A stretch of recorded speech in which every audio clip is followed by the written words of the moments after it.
Good morning on this Friday. Again, I was forgetting my microphone to the extent that you might hear me, but I did not plug it in. you know, in fact, it's going to give you some answers about a few questions if you ask yourself those questions about you change the world. I had a team that was working on you change the world and different people doing this and that.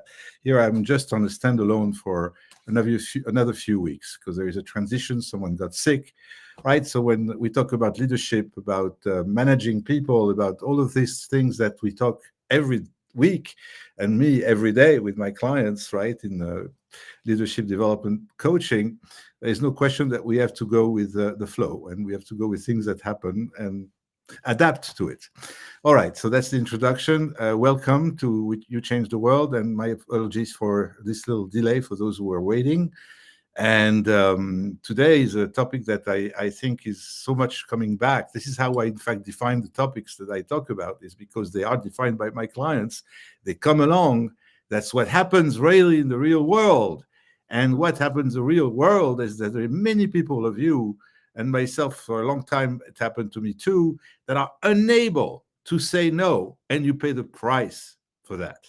You're not able to say no when you need to, when you must say no. You are refraining from it because you're afraid of some consequences that can be just in your mind, or afraid that the person will be offended. But your no can be brought up in, like, in every communication, wrapped up in a nice little gift wrap and given to that person for a win-win outcome, because your no can be very beneficial. And I know negativity it's a word of negativity, right? I refuse. I push back. I do not accept. It's totally that it's a wall, and I'm not going to do what you want me to do, etc., etc. So it's an escalation of negativity, and of course we're afraid of that. Absolutely normal. It's totally normal. It's kind of binary, right? It's one or zero. It's black or white. It's totally kind of binary. So, and the funny thing is, because we're human beings and the work is more complex than that, our no can be extremely constructive and, in fact, transformative and positive. And this is what we're going to talk about today. You are watching this today on different channels. It's YouTube, it's LinkedIn, it's Instagram, Facebook, and I forget one. Yeah, I forget one, but I don't know which one I'm forgetting. And it's podcast as well. So you have Spotify, you have Apple Podcast, you have Microsoft, Amazon, and all these different podcast channels, where we should be, in spite of my little logistical challenge of these days and production gaps. I'm still able to distribute this content through those channels. So that's what I wanted to share for the housekeeping part of it. Please, for those who are watching on YouTube, register. And if you're not even watching on YouTube, go to YouTube on the channel, Andre Palliser channel, and watch it there so that you can subscribe, please. It would be not on. It's very. I don't want to go to the details of why it's such a good thing for you to subscribe, because everybody asks you to subscribe to so many things, but this is not going to come after you. It's something that is going to give you much more content and add value if you do so. That's all I can say. That's my promise to you. Finally, I wanted to go back to this topic and say the following. Why this is coming back into the coaching every day, that people have difficulties saying no? Well, because that's the challenge of every day. It's the challenge of everybody who has some kind of a little leverage or a little power, a manager, someone who in fact is holding the legal department, someone who is just writing contracts, is here with the situation of finding herself or himself working until 2 a.m. because that person always said yes to this salesperson and this other salesperson. And I say sales most of the time because sales is rushing, it's pressuring. We need to close the deal, and you are the one to approve it because you're the attorney, in-house attorney, who is going to read the contract and approve it. And there's a pile on your desk. and you don't say no, and you keep getting those piles. Your door is open. You didn't establish any boundaries. You did not say anything to your clients, because they are your customers, to say to those salespeople, we have a policy, we have some rules here, and I'm going to have to go you and comply by it, because otherwise you'll never get my approval, and this contract is not going to come back to you. I take that example because I had a few of those, and maybe some of you are watching, of those internal attorneys that are writing contracts for the sales teams and for other, of course, departments of the company, and they have to wait. And this is normal, that you have to process things, and especially when they all come at once, because they sometimes really, a rush hour. And for those rush hours, you're not being able to say no is going to really kill you. It's going to be very, very damaging. That's, I think, a very good example. Now, you've got another one I'm going to give you, because there's a new trend in corporate America, and it's about data, and it's about analytics. There's more and more people that are involved at different levels of management in providing analytics and processing data. And even artificial intelligence is coming, and at a pace that we don't even control anymore. It will never replace different decisions that those people are making, the way they're designing or specifying the way you want a dashboard or you want a report. Anyway, you want something, you're craving for this report, you're craving for this data, and the person who's holding that data, or at least as the authority over it, is overwhelmed with all the people that crave like you. So that's another place where, if you're not saying no, you are going to be burned out, and you're going to be really overwhelmed. So that's another example. And I'm really talking about corporations, organizations. It's clear. It's totally clear. I'm not even talking about the classic ones, the most physical ones, the kitchen in a restaurant, and the rush hour, and the train system, and wherever there is staffing, management people who are taken by the flow and have obligations to manage the traffic, dispatch, distribute, delegate, allocate, signing, all these different dispatchers and assigners and people who are in the middle of a process. If they do not set boundaries, what do you want to do? How do you want to handle that? So now you can be a people pleasers. You're very shy. You've been raised in a way that you're very kind of a very dedicated person. You're a giver, but it's not giving to say to someone yes and not being able to deliver on time. I've been waiting for example, myself on something for months now, and it is something very dear to me. It's very important to me, important to my practice, important to my clients. And there's one person, only one, that is doing this job, because it's a person that has talent, and I want her to do it, but she's very, very busy. And I'm every day thinking, oh, am I going to get something done here? Because it's been really a long time. And I'm still waiting and waiting and waiting. But I don't want to ask anymore, because I know she's overwhelmed.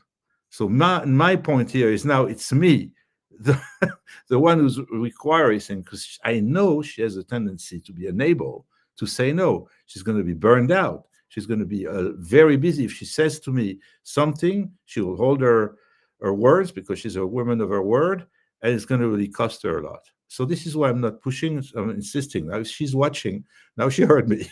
But if she's not watching, and I tell you about it, it's between you and me, that I'm patiently waiting here, because I know, and I'm very caring for her, that she doesn't get overwhelmed with my case.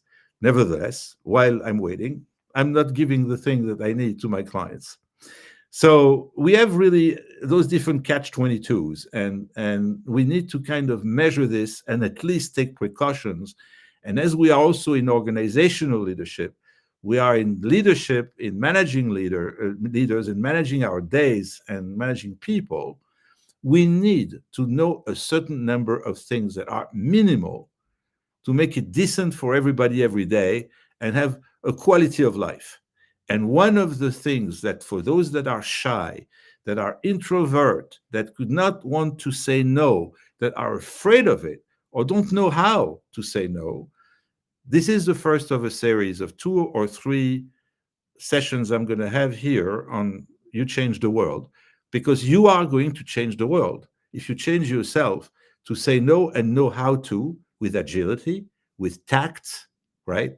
With a smile, and with positivity and a growth mindset, because that growth mindset is going to tell the other person, I'm not saying no to you because I have another alternative. I say no to you because you need to know that you're asking me something that is not reasonable, not at the right time, not because also maybe I'm not the right person, and all of those things that you analyze, and not to be so bothered also every day with the same challenges.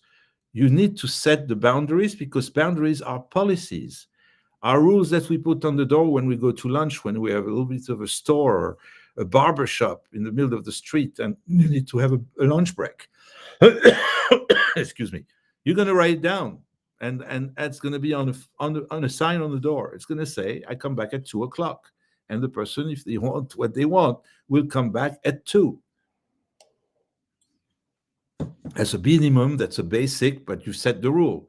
And you deal with that with every service you use around you. Banking services. Now, online services are pretty unlimited, but it's still sometimes getting to a point where you're going to get a message that there is not much traffic, or definitely on the phone, this message saying, you are calling at a time when there is too many calls, and they're not saying it that way, but whatever, the message says to you.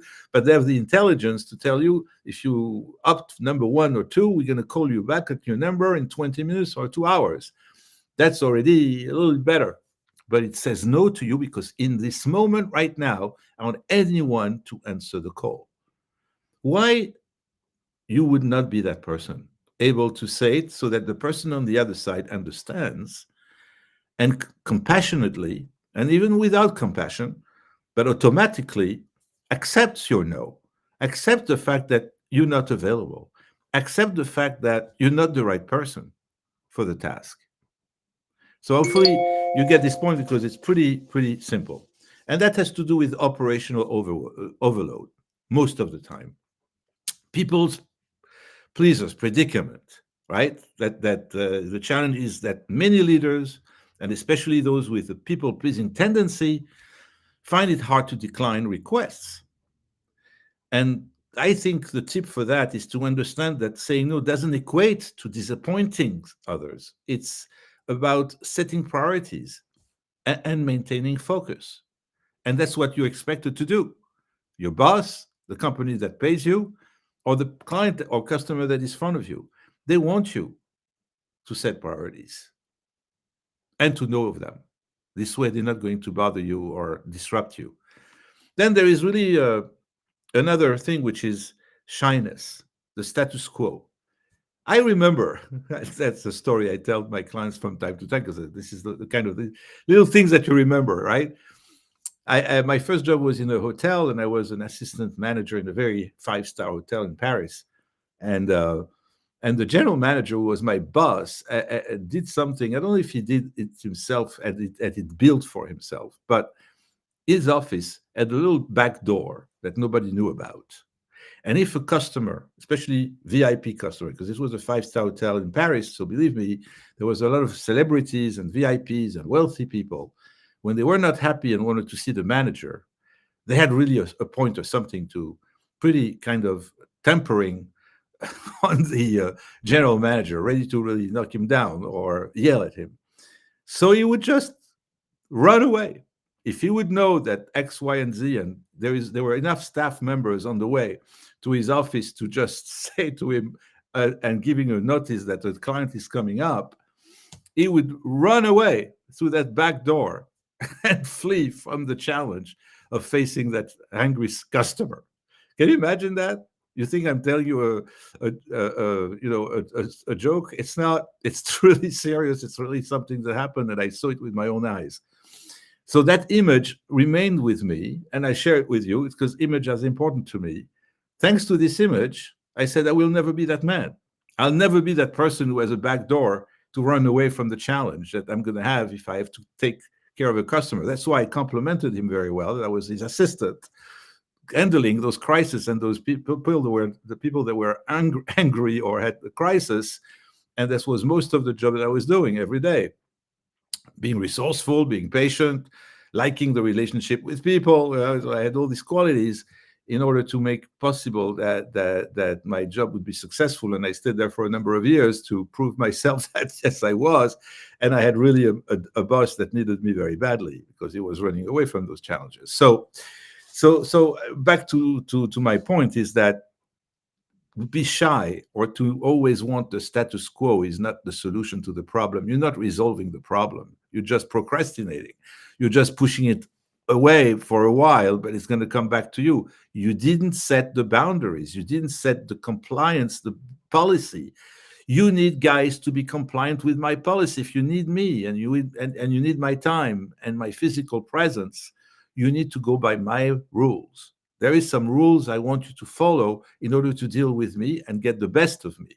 This is really what you're doing. So it's a giving initiative. It's proactive. And your reactiveness, your way of reacting is not the way to do it. So you know it. You know it's not going to help you in the long term. So take care of it right now.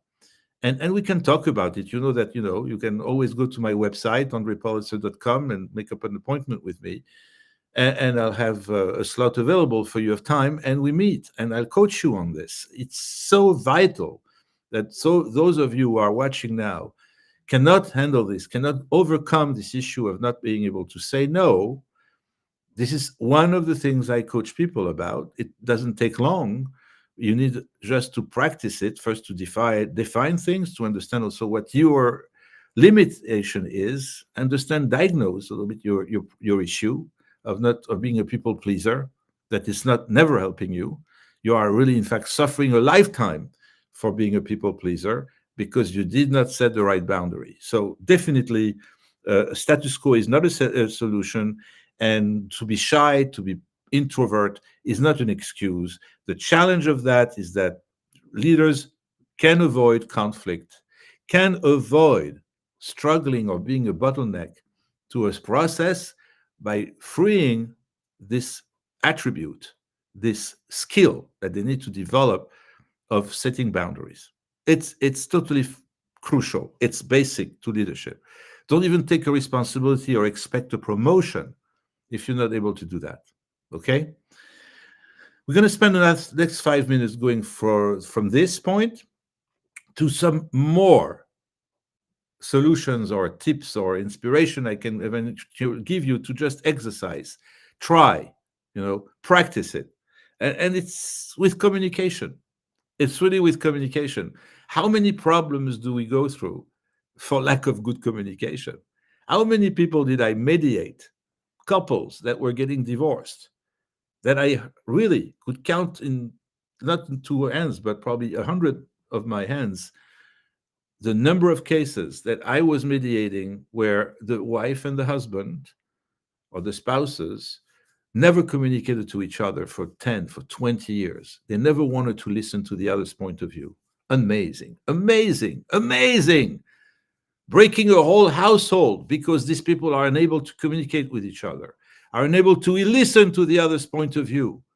Absolutely incredible, right? I'm just a mediator. I'm in the middle of the two that are fighting, sometimes very high conflicts. And they have been accumulating over time because they did not want to let go of something or didn't want to give a chance to the other side to just express an opinion, express a will, a desire, a request, something that person needs. It's funny because what I do usually on a mediation session, and it's not coaching, it's mediation, but it's very similar to some extent. And that's why I went on the mediation certification, because I want to help people come reach an agreement, not only divorce, it could be commercial agreements, could be any kind of conflict, even small court conflicts when the small court calls me for mediation.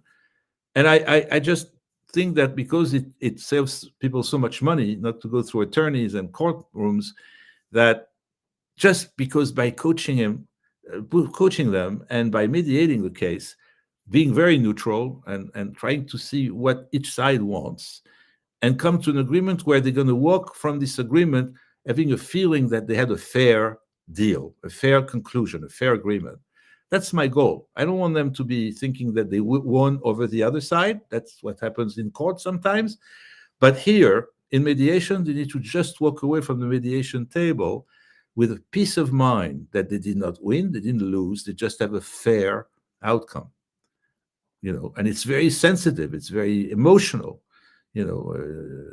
all those things that goes with divorce, for example. So emotional. In fact, I cannot handle so many cases because it's also emotional for me. But I'm very, very, very neutral here. All I'm sharing with you is, again, communication is the key.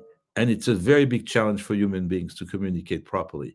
Do you acknowledge that you understood something someone told you? Are you making sure that the person who's you communicating a message to received the message? Are you making sure that the person understands what you mean? Did you check that? Did you validate that? Taking the time to make sure that this communication flows and that everybody understand each other is a fundamental rule for keeping people in a peaceful relationship and in an efficient relationship when it comes to work, when it comes to leadership, when it comes to managing people. So I'm just trying to make sure that when we talk about saying no and gaining this skill, this ability to communicate that and make the other person feel okay, sometimes even feel good, because it's clear. You give a clarity to that person that the way to deal with you, to work with you, is to do it this way and not this way. It's not to come randomly into your office and ask for something and disrupt you. It's about getting by a certain rule, by a certain policy, by all the boundaries that you have created for the comfort of everybody and primarily your own, because you become more efficient by having people complying with your timetable, with your way of organizing yourself so that you can deliver what you're supposed to deliver. I hope I'm making myself clear. It doesn't sound very complicated, and it is very complicated because there's some kind of mental or bad habits that we take or mental blockage that saying no is going to put me in a bad position. Saying no is going to create a conflict. Saying no is going to get me in trouble. And it's exactly the opposite. So I just want to make sure that it is what we talk about here. We talk about, again, people pleasers have to really try to understand they're not in the right place. They need to kind of get out of their comfort zone. If it needs a coach or a therapist, because the problem is deeper, take care of the problem. You cannot wait. It's something that you have to do it right now. Second thing is operation overload. You have to try to be organized and get people organized around you so that things are efficient and flow properly. The shyness and status quo that you have, or being an introvert, again, same as the first one, you need to go and overcome these comfort zone issues and practice it until you get comfortable. Finally, it's communication boundaries. You make, and that goes along with clarity. I think that, as I said so many times, we have to be always, always extremely clear. Now, I want to finish on one note and one only. There's only 1 minute left. It's about doing this gradually, gradually for yourself. Learn the process, learn how to integrate that, to internalize the concept of boundaries, the concept of protection, of really being comfortable so that you perform better and make people feel better as customers, that they receive your service and your assistance in the proper way. Or again, don't forget this one, because it's coming very often too, that it's not for you to do the task. You need to make sure that the person gets the information, that they ask the wrong person or the wrong department. And don't make the mistake of sending them somewhere else if it's your task to do. Of course not. Do not mislead people, in other words. Finally, that's good communication. And then it's really setting gradual boundaries. Make people understand how to believe you, to work with you, believe you, but work with you. And that's, I think, the rule of thumb. So we're going to come back to this a couple of times, not next week, but I'll come back to the topic. There's topics I'm always coming back to. That's definitely one of them. Have a wonderful weekend and see you next week. Take care.